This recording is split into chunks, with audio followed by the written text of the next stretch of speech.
자, 오늘은 과연 성령님이 교회에 관심을 가지고 계시는지, 그리고 그분이 계시다는 것이 교회를 세워가는데 실제적인 도움이 되는지에 대해서 생각해 보도록 하겠습니다. 만약 성령님이 교회를 세워가는데 실제적인 도움이 된다면 우리는 그분을 더 의지해야 할 것입니다. 왜냐하면 성령님이 그 영역에서도 우리를 인도하실 것이기 때문입니다. 성령님이 교회를 세워가는데 실제적인 도움이 되는가에 대한 얘기를 하기 전에 먼저 우리 공동체의 형편이 어떠한지부터 좀 생각을 해보도록 하겠습니다.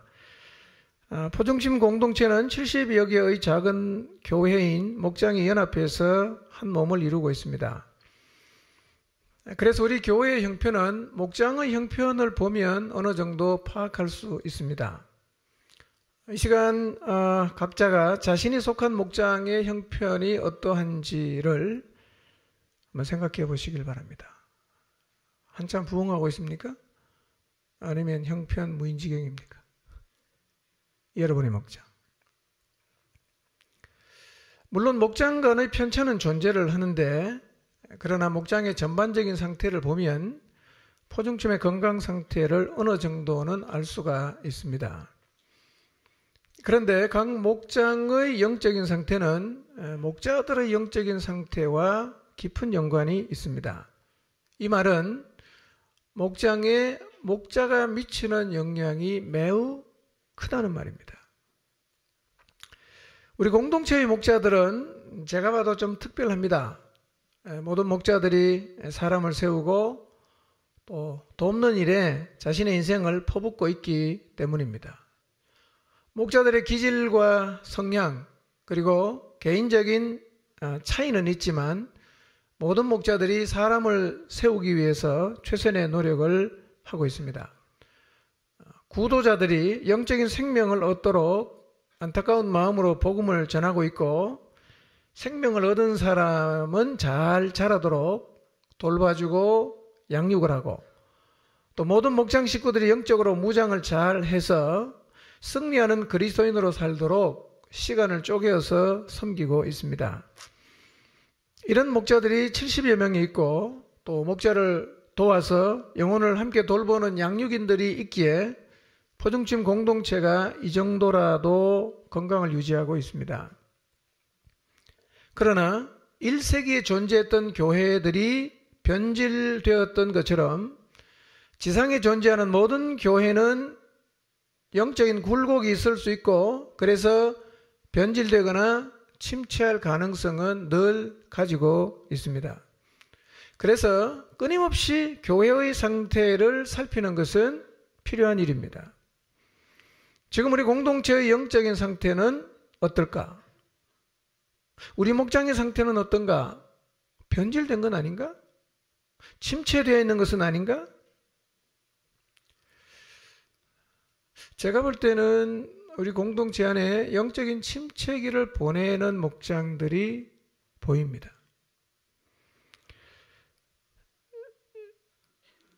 우선 침체되었다는 의미를 정의하는 것이 필요할 것 같아요. 무엇이 침체된 건가? 그것을 제대로 정의를 해야 침체된 상태에서 벗어나려는 노력도 할 수 있고, 우리 목장이 침체되어 있구나 라는 사실을 인식할 수도 있을 것입니다. 영적으로 침체됐다는 게 무슨 의미일까? 어떤 게 침체된 것인가?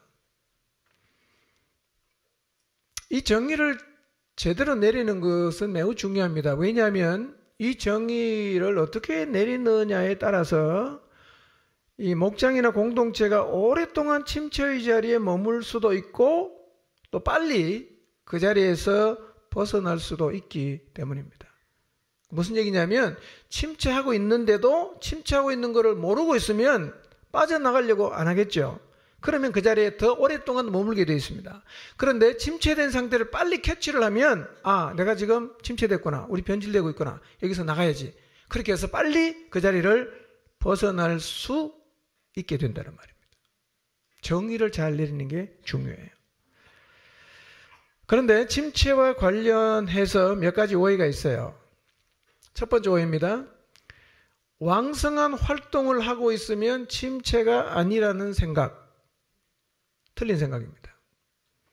교회 안에 활동이 매우 왕성하다고 해서 침체되지 않았다고 할 수는 없습니다.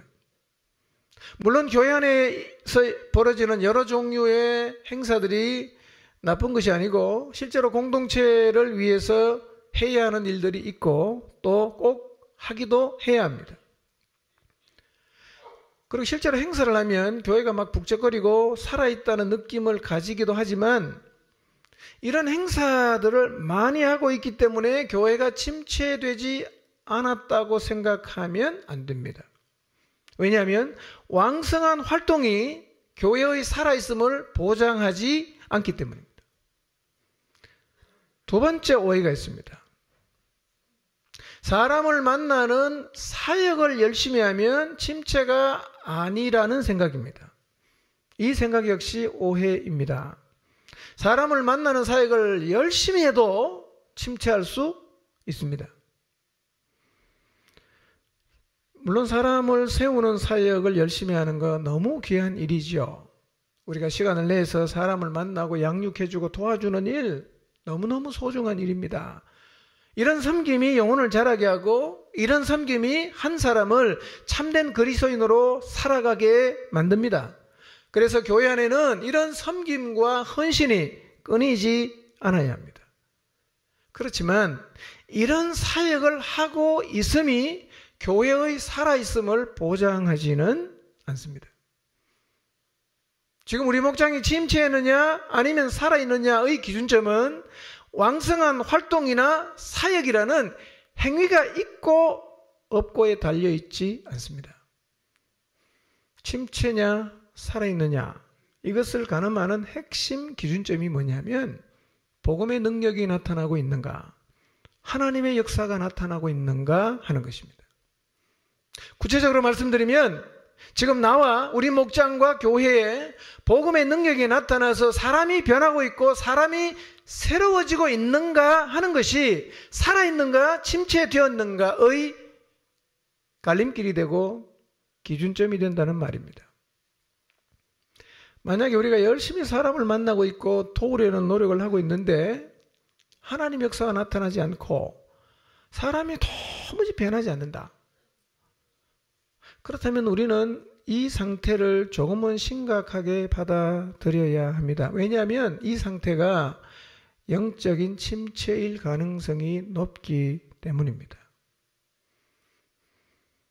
혹시 지금 활동도 열심히 하고 목장 안에서 활동도 열심히 하고 사역도 열심히 하는데 사람이 도무지 변하지 않는다. 우리 안에 하나님의 역사가 나타나지 않는다. 그럼 일단은 우리 목장이 지금 영적으로 침체됐구나 라는 사실을 인식할 필요가 있습니다. 그러면 이제 뭘 해야 됩니까? 여기에서 벗어나려고 해야 됩니다.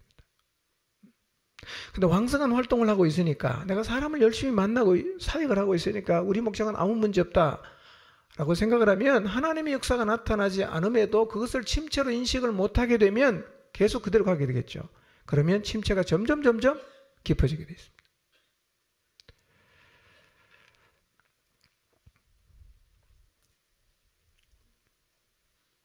만약에 활동도 안 해요. 사역도 안 해요. 그리고 하나님 역사도 나타나질 않아요. 이거는 100% 영적인 침체입니다. 100%. 고민할 게 없어요. 활동도 안 하고 사람도 안 만나고 사역도 안 하고 하나님 역사도 안 나타나고 100% 침체입니다. 뭐 생각할 게 없어요. 이건요. 이 말은 우리의 수고와 헌신이 너무 필요합니다. 너무 소중해요. 근데 그것 위에 하나님의 역사가 있어야 됩니다. 교회 안에는 우리의 수고와 헌신 그 위에 하나님의 일하심이 있어야 됩니다. 왜냐하면 사람은 하나님의 역사가 나타나지 않으면 변하는 존재가 아니거든요. 안 변하거든요. 평생 교회 다녀도 안 변할 수 있어요. 그래서 우리가 침체하지 않으려고 하면요, 우리의 사역 위에 하나님의 역사가, 성령님의 역사가 나타나기를 사모하고 또 사모하고 기도해야 됩니다. 만약에 여러분 개인적으로 생각을 해 보십시오. 내 삶 속에 내가 생각해도 나는 정말 변하지 않는다. 내가 생각해봐도 내 안에 하나님의 역사와 능력이 나는 있다고 말할 수가 없다.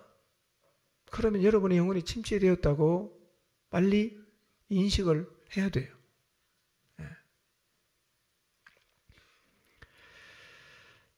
교회는요, 늘 하나님의 역사가 나타나는 상태를 유지해야 합니다. 이게 교회가 살아있다는 증거가 되는 것이거든요. 교회는 하나님으로 인해 새롭게 된 간증들이 계속해서 이어져야 합니다. 그리고 우리 모두는 이런 교회로 유지되는 것을 사모하고 갈망해야 됩니다. 그런데 침체에 대한 정의를 잘못 내리는 경우가 많습니다. 이거예요. 복음의 능력이 나타나는 것은 아주 특별한 경우이고, 오히려 복음의 능력이 나타나지 않는 것을 이게 정상이다 라고 정의할 수도 있는데요. 이런 정의는 참 정의를 잘못 내린 거예요. 영적인 침체를 이렇게 정의를 하면 침체의 상태가 오래 갈 수밖에 없어요. 정상이니까 벗어나려고 하지 않겠죠. 여러분, 그래서 침체에 대한 잘못된 정의는 공동체나 우리 개인에게 심각한 나쁜 영향을 가져다 줍니다. 그래서 침체에 대한 정의를 제대로 내리는 게 중요한데요. 여러분, 복음의 능력이 나타나는 것을 정상으로 정의를 해야 됩니다. 이게 정상이에요. 교회는 하나님의 역사가, 복음의 능력이 나타나는 게 정상이에요. 이게 특별한 것이고 안 나타나는 게 정상이 아니라 반대로 하나님의 역사가 나타나는 게 정상이에요.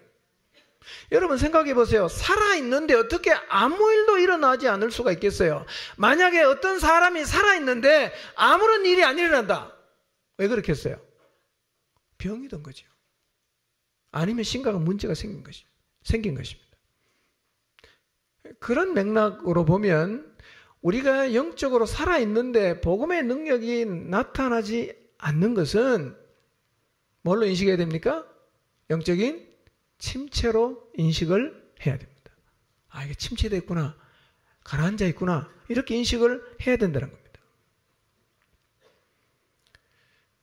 이처럼 상태에 대한 진단을 제대로 하는 것은 매우 중요합니다.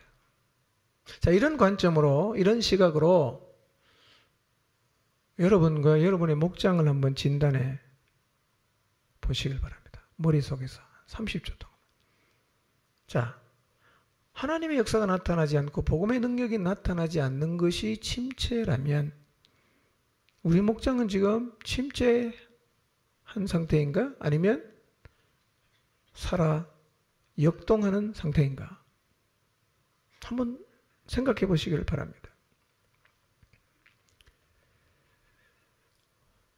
왕성한 활동 중요하죠. 영혼을 돌보는 사역 중요합니다. 근데 그보다 훨씬 더 중요한 게 있어요. 그게 뭐냐? 복음의 능력이 나타나는 거예요. 사람이 변해야 돼요. 사람이 새로워져야 돼요. 이게 안 나타나면 이미 우리 목장은 침체에 빠져 있다고 정의를 내려야 됩니다. 여러분, 복음의 능력이 나타나지 않는 것은요, 무엇인가 문제가 생긴 거예요. 목장 모임에 목장 식구 대부분이 나와서 주일 말씀을 나눕니다. 자신의 삶도 나눕니다. 기도 제목도 나눕니다. 그런데 그런 나눔을 계속 하는데도 각 사람이 가지고 있는 가치가 하나도 변하지 않습니다. 행동도 하나도 변하지 않아요. 말도 하나도 변하지 않는다면 이게 뭡니까? 침체입니다. 이게 침체예요.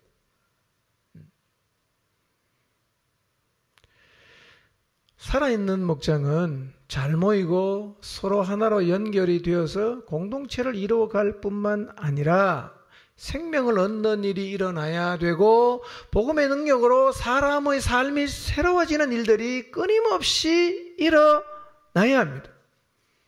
여러분, 복음의 능력이 나타나지 않는 것이 침체라는 말을 너무 부담스러워하지 마십시오. 이 말은 여기 계신 여러분을 누군가를 정죄하려고 하는 말이 아니라 정확하게 진단을 해야 벗어나려는 시도가 가능하니까 우리의 모습을 정확하게 진단해 보자는 것입니다.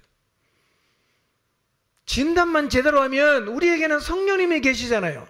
그분이 우리를 인도하시고 도와주십니다. 정확하게 진단하고 빠져나오려고 결심만 하면 우리가 거기서 다시 빠져나올 수가 있습니다. 그러므로 여러분 개인이나 목장이나 교회 공동체의 영적인 상태는 일단은 정확하게 진단하는 것이 중요합니다. 침체냐 살아있느냐 정확하게 봐야 됩니다. 이 말씀 앞에 비추어 봤을 때 우리 목장이 지금 좀 침체에 빠진 것 같다 라고 진단이 된다면 이 침체의 상태를 어떻게 극복할 수 있을지를 이제 우리가 고민을 해야 합니다.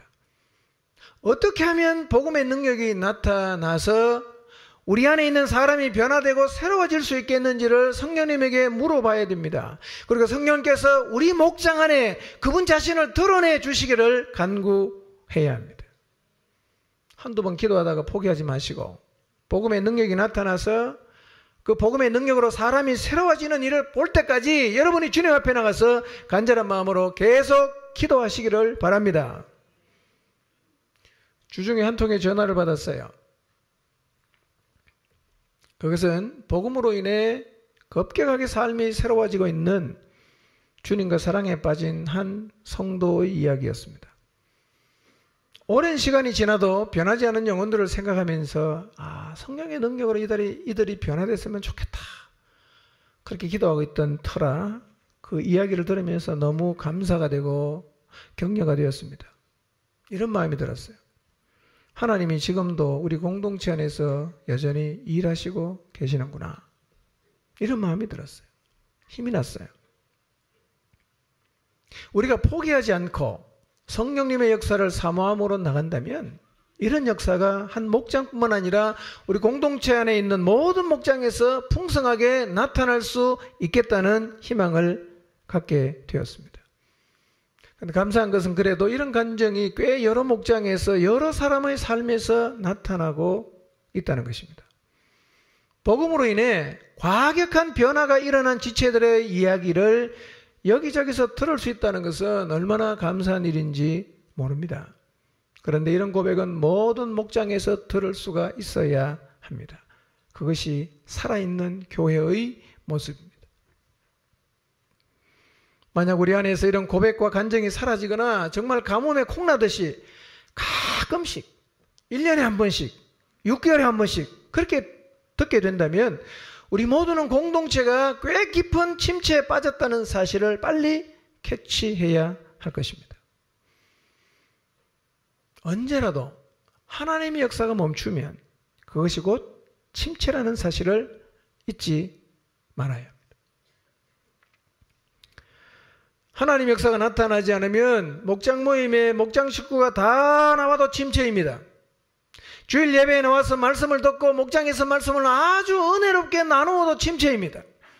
여러분, 하나님의 역사가 나타나지 않으면 모여서 긴 시간 동안 나누는 우리의 나눔은 말장난이 될 수가 있어요. 이것은 우리가 정말 경계해야 하는 부분입니다.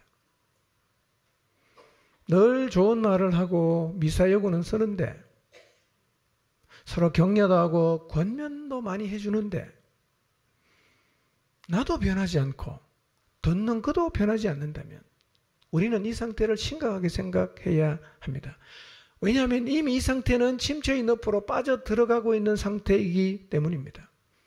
말은 많은데 좋은 말은 많이 하는데 시간이 많이 흘러가도 사람이 아무도 변하지 않으면 어느 순간부터 우리의 마음속에서 이 나눔이라는 것이 의미 없게 느껴집니다.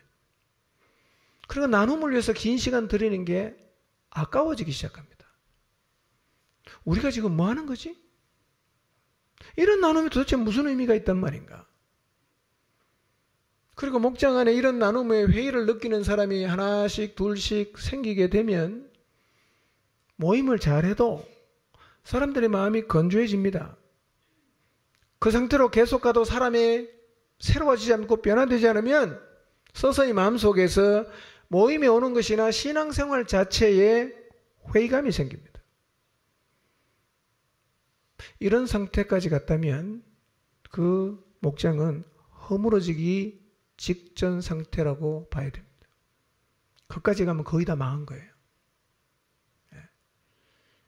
모임이 의미가 없어요. 말잔치 같아.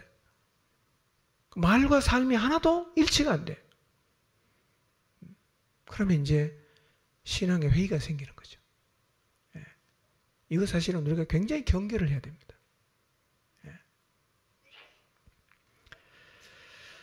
여러분, 공동체 안에서 하나님의 능력이 나타나지 않는다, 하나님의 역사가 나타나지 않는다, 굉장히 위험한 거예요. 우리 공동체 안에서 이런 목장이 많아지면 교회는 결국은 주저앉게 됩니다. 주저앉게 돼요. 그럼 왜 교회가 침체에 빠질까요? 교회는 왜 침체에 빠지고 내 영혼은 왜 침체에 빠지게 되는 걸까요? 교회가 침체에 빠지는 이유는 여러 가지가 있는데요. 그 중에 하나를 말씀드리면, 교회가 침체에 빠지는 이유는 교회가 성령이 하시는 말씀을 듣지 않기 때문입니다. 성령님은 우리에게 끊임없이 계속해서 말씀하세요. 그런데 들을 귀가 없고 교제가 완전히 단절이 되어서 성령님이 교회를 향해서 하시는 말씀을 들을 수 없게 되면 교회는 침체합니다. 그래서 성령이 교회들에게 하시는 말씀을 듣지 않을 때 변질되고 침체가 되는데, 그때 나타나는 주요한 몇 가지 현상이 있어요. 네 가지를 좀 말씀드릴게요. 첫 번째, 성령이 하시는 말씀을 듣지 않아서 공동체가 침체되면, 목장이 침체되면 나타나는 첫 번째 현상은 처음 사랑을 잃게 됩니다. 사랑을 잃게 되죠. 그러니까 사랑을 잃은 것이 이게 보통 상태가 아니라는 말입니다. 나는 하나님도 사랑할 수 없고 형제를 사랑할 수 없다. 나는 우리 목장에 미운 사람이 너무 많다. 이게 보통 상태가 아니에요. 이거는 변질될 때 나타나는 현상이거든요. 만약에 여러분의 목장에서 정말 쳐다보기 싫고 가까이 하기 싫은 사람이 하나씩 둘씩 많아지고 있으면 지금 여러분 자신도 밀리고 있고 목장도 영적으로 밀리고 있다고 봐야 됩니다. 여러분, 사랑을 잃어도요, 일 잘할 수 있어요. 사랑을 잃어도 냉철한 판단할 수 있습니다. 그런데 사랑을 잃으면 사실은 모든 걸 잃게 돼 있어요. 그래서 사랑을 잃으면 복음의 능력이 나타나질 않아요. 요즘 제가 계속 묵상하는 말씀이 있어요. 요한일서. 사도 요한이 왜 그렇게 사랑을 강조하는가? 여러분, 우리가 살다 보면 사랑 없어도 다 할 수 있어 보이지 않습니까? 사랑 없어도 일 잘할 수 있고 사랑 없어도 판단 잘할 수 있고 다 잘할 수 있을 것 같아. 그런데 요한일서를 읽어보면 사도 요한은 말합니다. 사랑이 없으면 아무것도 아니라는 거예요. 도대체 사랑이 뭐냐예요.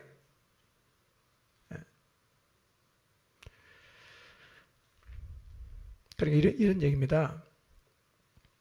주님을 사랑하고 여러분 목장 안에 있는 모든 지체를 사랑하고 있다는 자체가 이게 대단한 거예요. 아무나 이 자리에 설 수가 없다는 거예요. 살아있는 교회만 이 자리에 설 수 있어요. 침체되면 절대로 하나님 사랑하고 지체를 사랑하는 자리에 못 씁니다. 안 되는 거예요, 그게. 왜냐하면 이것이 변질될 때 나타나는 현상이기 때문에. 나는 하나님을 너무너무 사랑하고 모든 형제 자매를 사랑하는데 내 영혼이 침체된다? 이런 일은 없어요. 그런데도 그렇다고 하면 그 사람은 자기를 속이는 사람이에요.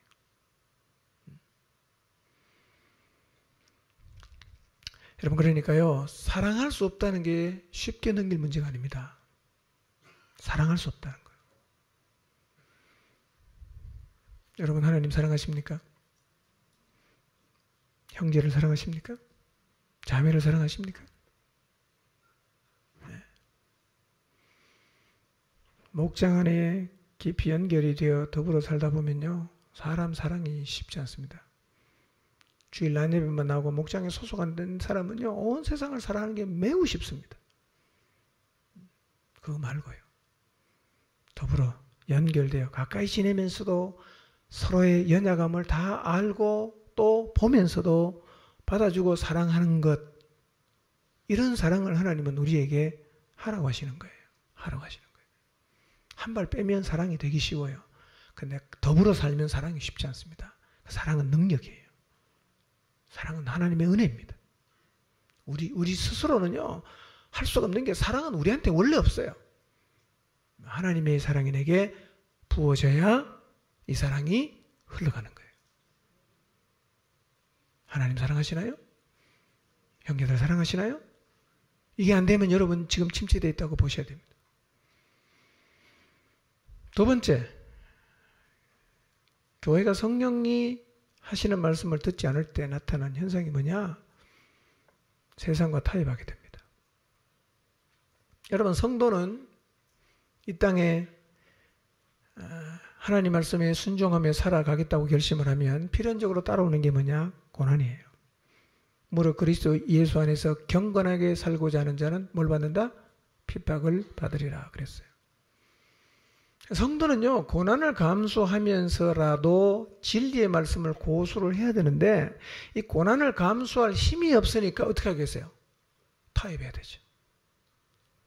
힘이 떨어질 때 살아갈 수 있는 방식을 선택하는 게 뭐냐면 타협이라는 거예요. 타협하면 살 수 있거든요.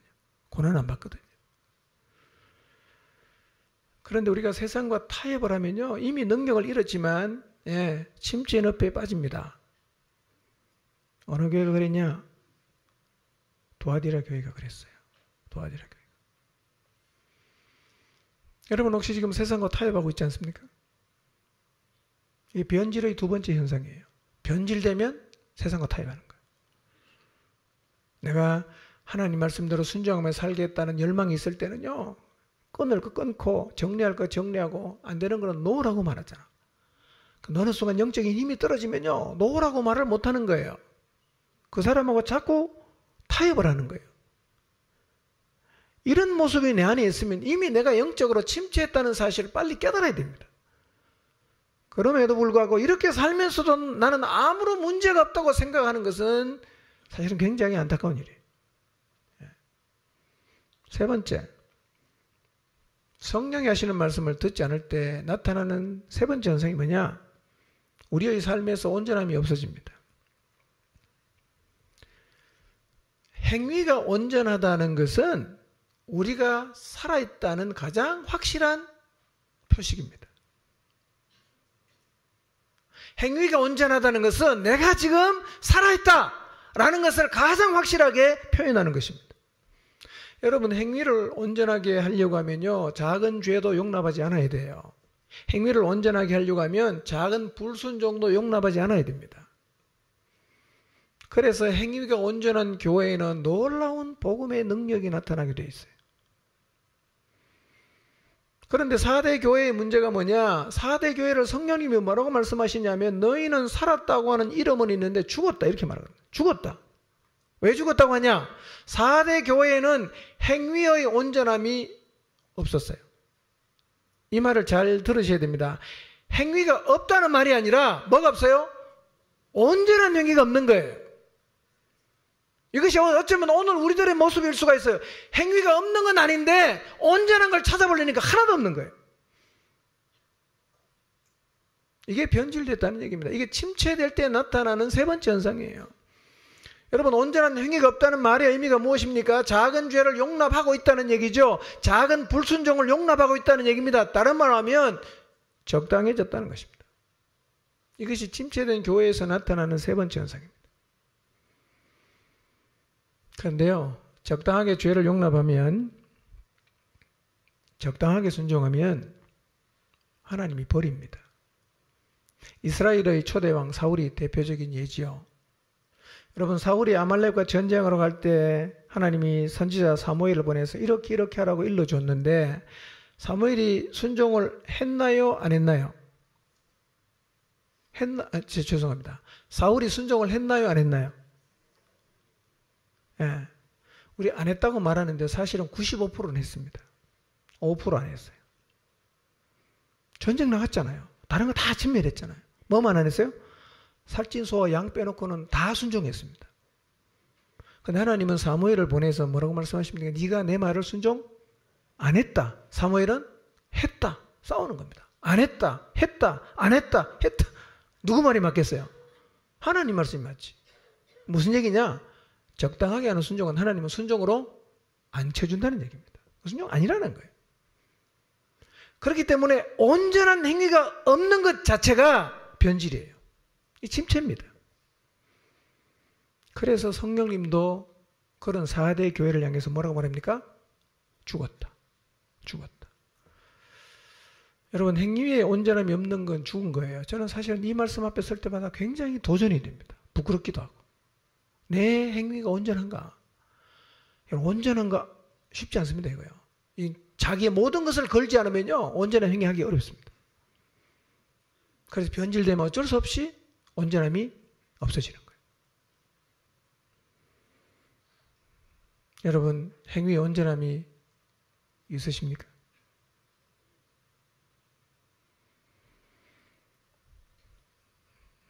성령이 교회들에게 하시는 말씀을 듣지 않을 때 나타나는 네 번째 현상이 있습니다. 그게 뭐냐면 차지도 않고 덥지도 않은 상태가 됩니다. 다르게 표현하면요, 열정과 열심이 없어집니다.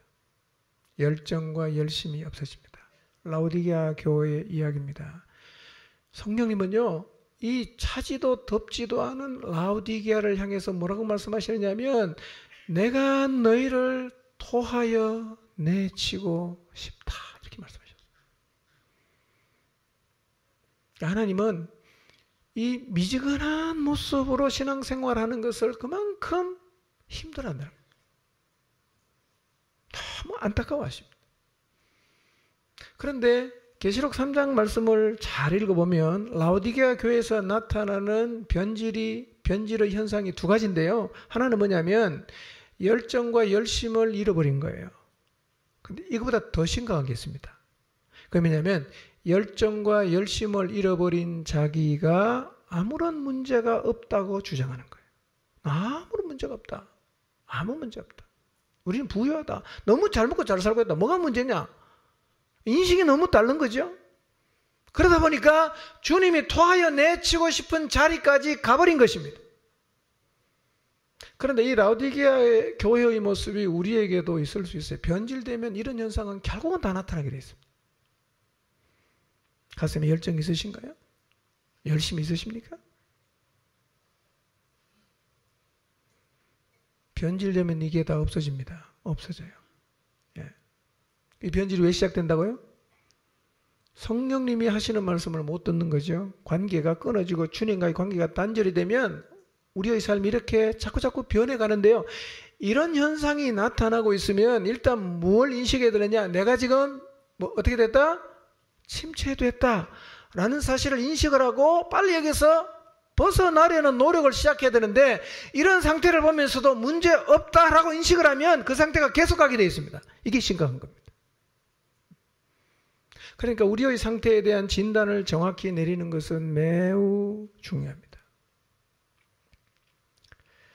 여러분, 아시아 7교회를 하신 이 말씀은 오늘 우리 교회를 향해서도 하신 말씀입니다. 우리는 성령님이 교회를 향해서 하시는 말씀을 잘 들어야 됩니다. 이 소리 안 들으면 결국은 있으나 마나한 교회가 되고 맙니다. 여러분, 성령님이 하시는 말씀에 귀를 여시기를 바랍니다. 처음 사랑을 잃었다면, 지금 세상과 타협하고 있다면, 행위의 온전함을 잃어버렸다면, 열정과 열심을 잃어버리고 한 걸음 더 나아가서 그것이 얼마나 심각한 문제인지조차도 모르고 있다면, 내가 지금 성령님이 하시는 말씀을 제대로 안 듣고 있구나, 못 듣고 있구나 라는 사실을 깨달아야 됩니다. 자, 이렇게 내 상태를 진단을 해도 여전히 성령님이 교회에 하시는 말씀을 듣지 않으면 우리는 침체의 늪에서 빠져나올 수가 없습니다. 빠져나올 수 없어요. 만약에 여러분의 목장을 바라봤을 때 우리 목장이 지금 영적으로 침체됐구나, 변질됐구나, 이 사실을 깨달았다고 칩시다. 어떻게 해야 되죠 이제? 침체하게 된 가장 중요한 이유가 성령님이 교회들에게 하시는 말씀을 안 듣거나 못 듣기 때문에 그런 현상이 생겼단 말이에요. 그러면 여기서 벗어나려면 제일 먼저 뭘 해야 됩니까?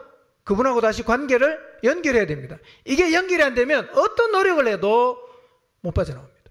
못 빠져나옵니다.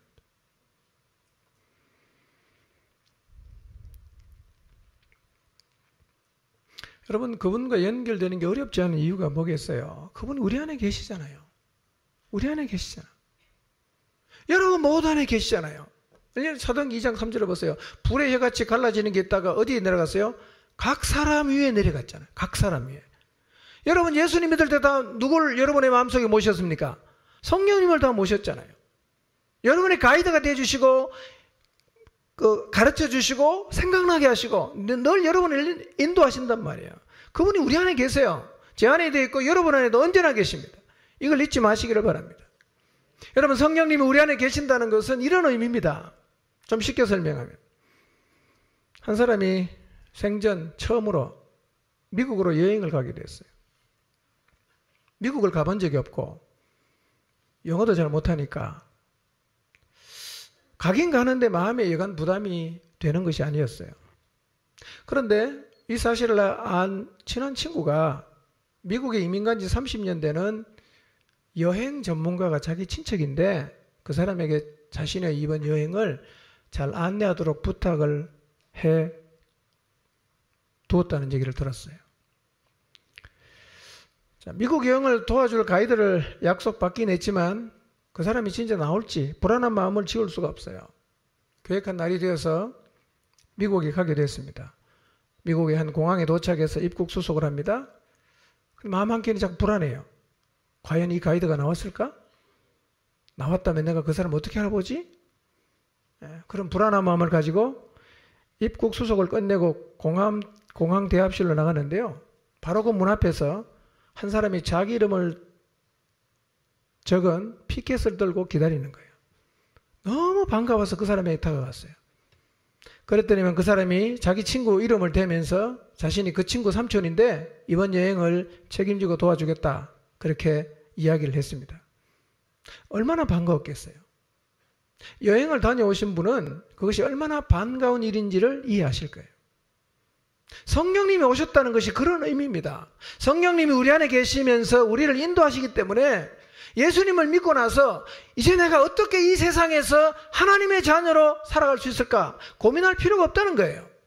왜냐하면 우리의 길을 가이드해 줄 수 있는 분이 우리 안에 오셨기 때문입니다.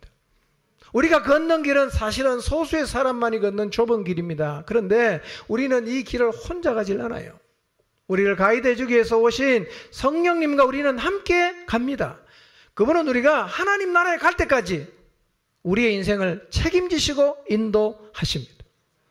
그래서 그리스도인이 된 이후에 우리가 가장 기뻐하고 감사할 일이 있다면 우리의 인생을 가이드하실 성령님이 우리에게 오셨다는 사실입니다.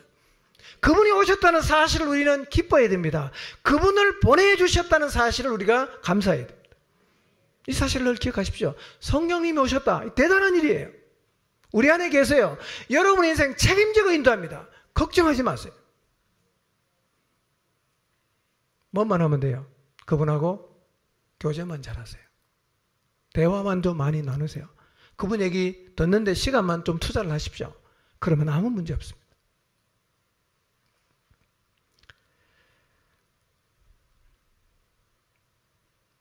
자, 그러면 성령님하고 교회의 관계는 얼마나 밀접할까요? 우리의 삶을 인도해 주시는 거는 내가 이해하겠는데 과연 그분이 우리의 사역, 교회를 세워가는 사역도 잘 인도할 수 있는 분일까? 그런 질문이 생길 수 있습니다.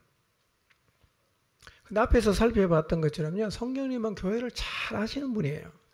교회에서 생기는 문제도 소상히 알고 계십니다. 그리고 그 문제를 해결하는 방법도 너무 잘 알고 계십니다. 성령님 어떻게 교회를 이렇게 잘할까요? 성령님이 교회를 잘 아는 이유가 있습니다. 교회가 성령님과 함께 시작이 됐어요. 교회는 성령님과 함께 시작됐습니다. 그래서 여러분, 성령님은 교회에 대해서 문외한이 아닙니다. 그분은 교회를 세워가는 일에 한쪽으로 비껴서서 계신 분이 아니에요.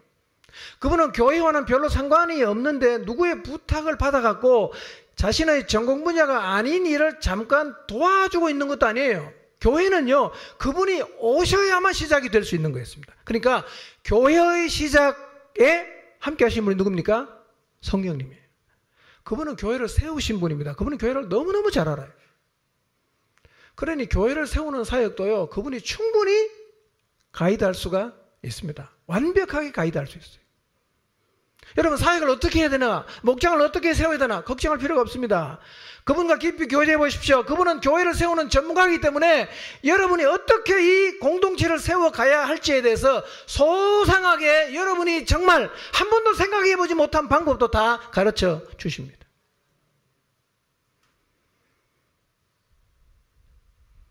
그분은 교회 세우는 전문가입니다. 그리고 교회는 지금도 그분이 주도적으로 세워가십니다. 그분이 주도하세요. 우리가 주도하는 게 아니에요. 그분이 주도하십니다. 지금도. 이 교회를 세우는 일을 누가 주도하십니까? 성령님이 주도하십니다. 우리가 하는 게 아니에요. 그래서 교회를 세우는 건요, 그분의 전공입니다. 전공. 잘하세요. 오늘 본문인 사도행전 2장 1절에서 4절을 보면 오순절에 성령님이 오셨어요. 성령님이 오신 후에 비로소 뭐가 시작됩니까? 교회가 시작됐어요. 교회가. 그런데 교회가 성령님과 함께 시작이 된 건요, 어떻게 하다 보니까 우연히 이렇게 된 게 아니에요. 이것은 이미 영원 전부터 다 계획이 되어 있는 일입니다. 하나님이 그렇게 다 디자인해 놨어요. 설계를 해놨어요. 그 설계대로 지금 이루어지는 거예요. 성경을 보겠습니다. 에베소서 2장 18절. 읽어가요? 시작.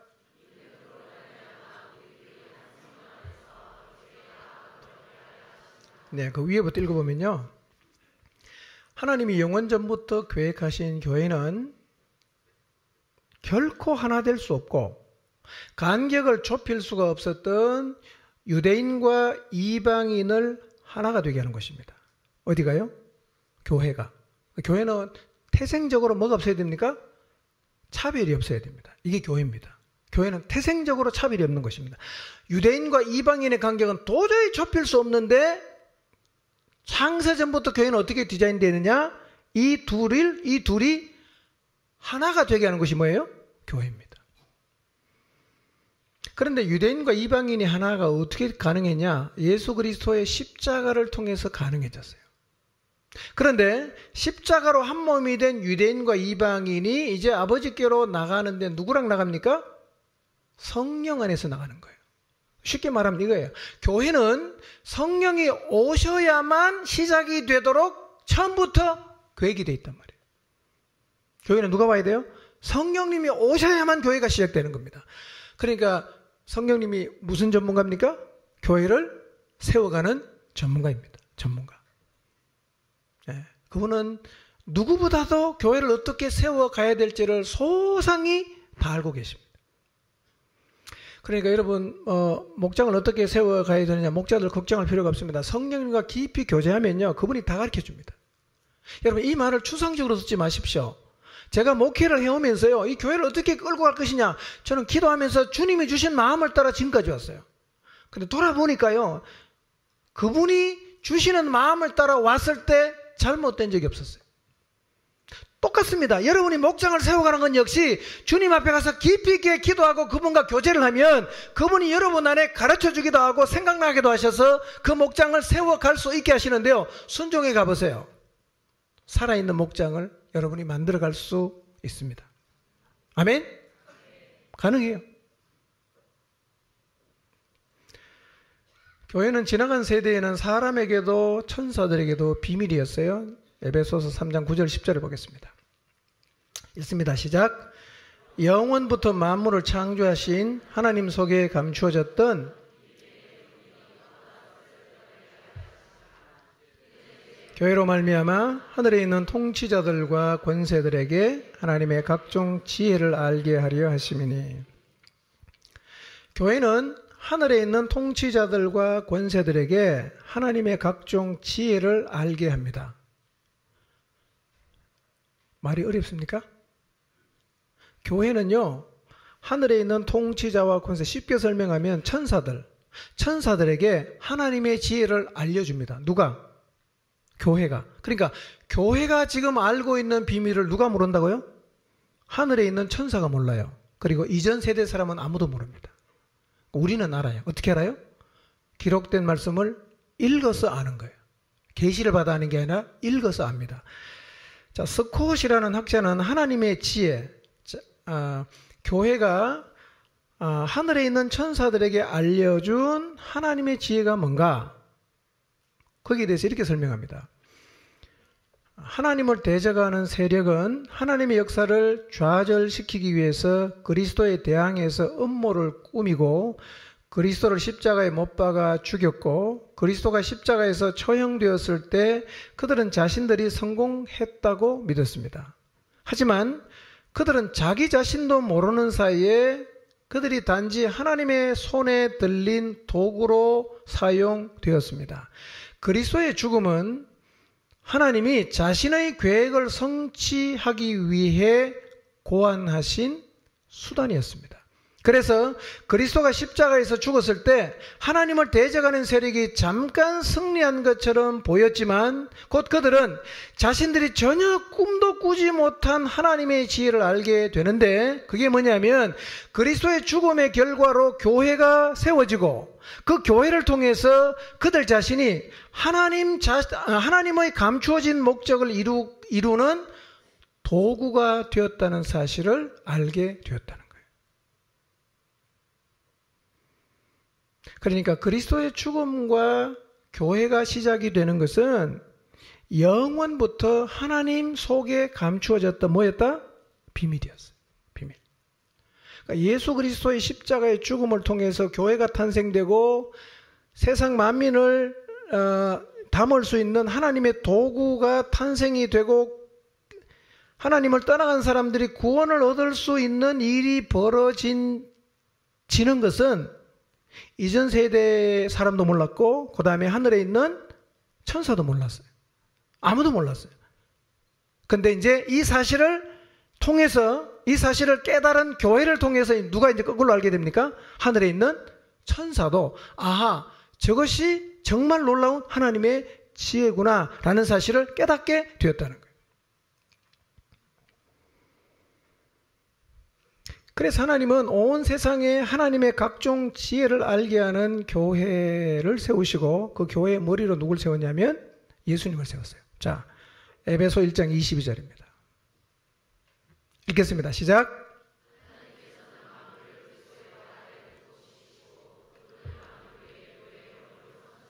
네. 자, 이제 하나님은 온 세상을 구원하는 일을 뭐를 통해서 합니까? 교회 통해서 합니다. 교회는 하나님의 구원 계획을 이루는 곳인데요. 자, 보세요. 이 교회는 하나님이 영원전에 계획했죠? 그 다음에 교회를 세운 다음에 누구를 머리로 세웠죠? 예수님 머리로 세웠죠? 그 다음에 성령님이 오심과 동시에 교회가 시작이 되었단 말이에요. 그러니까 이 교회를 세우는 데는 삼위 하나님이 다 참여를 했어요. 하나님, 삼위 하나님의 모든 관심이 어디에 있냐? 교회에 있습니다. 교회에 있습니다. 왜냐하면요, 하나님은 멸망으로 가는 사람이 가득한 세상을 보시면서 이 세상을 구원하기로 작정했어요. 그리고 세상을 구원하는 도구로 뭘 세웠어요? 교회를 세웠기 때문에 하나님의 목적을 이루어 가는 곳은 이 땅에 뭐밖에 없습니까? 교회밖에 없습니다. 그러니 하나님의 모든 관심은 어디에 있겠어요? 교회에 다 있습니다. 교회. 특히 성령님은 이제 교회를 세워가는 일을 주도적으로 하십니다.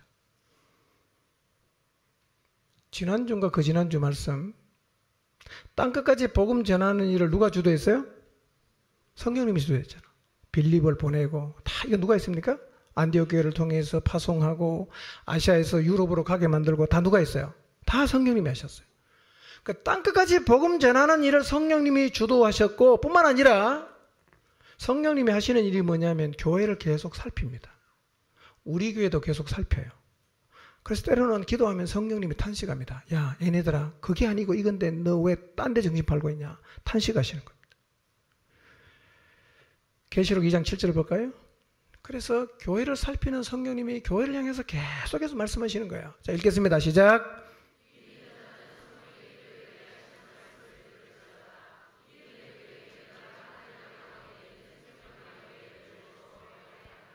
예. 자, 성령님이 교회에 대해서 말씀하신다는 말은 이런 의미가 있습니다. 첫째, 성령님이 교회에 관심이 많아요. 두 번째, 성령님은 교회의 상태를 잘 파악합니다. 세 번째, 성령님은 그 침체에서 어떻게 나와야 되는지도 다 알고 있어요.